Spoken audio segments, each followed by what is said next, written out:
આજરોજ હિંમતનગર શહેરમાં મન કી બાતના 126મા એપિસોડનું પ્રસારણ લોકલાડીલા ધારાસભ્ય શ્રી વી.ડી. ઝાલા સાહેબની ઉપસ્થિતિમાં કાર્યકર્તાઓ સાથે નિહાળવામાં આવ્યું. માનનીય વડાપ્રધાન શ્રી નરેન્દ્રભાઈ મોદી સાહેબે પોતાના પ્રેરણાદાયી સંદેશમાં રાષ્ટ્રસેવા, એકતા, વિકાસ અને સ્વદેશી અપનાવ આત્મનિર્ભર બનોના સંકલ્પને મજબૂત કરવા સૌને આહ્વાન કર્યું.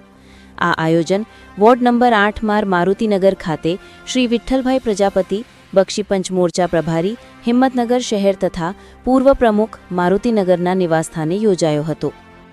આ પ્રસંગે શહેર પ્રમુખ શ્રી કુલદીપ પાઠક, શહેર પ્રભારી શ્રી નિર્ભયસિંહ રાઠોડ, ભાજપ કાર્યાલય મંત્રી હિંમતનગર શહેર, સંગઠન શ્રી વિજયભાઈ પ્રજાપતિ, મારુતિનગર પ્રમુખ શ્રી હર્ષદભાઈ કડિયા, મંત્રી શ્રી ચીનુભાઈ ચૌહાણ, મંત્રી શ્રી ચેતનાબેન કડિયા, કોર્પોરેટર કાંતાબેન, ઇન્દુબેન પ્રજાપતિ, હેતલબેન પિંકલબેન પ્રજાપતિ, હિનાબેન ચૌહાણ, હરેશભાઈ પ્રજાપતિ, મહેશભાઈ પ્રજાપતિ, હીરાભાઈ પ્રજાપતિ, ચેતનભાઈ પંચાલ, કનુભાઈ ચૌહાણ, જગદીશભાઈ ચૌહાણ, નમગનભાઈ પ્રજાપતિ, કાંતિભાઈ પ્રજાપતિ વગેરે ઉપસ્થિત રહ્યા હતા.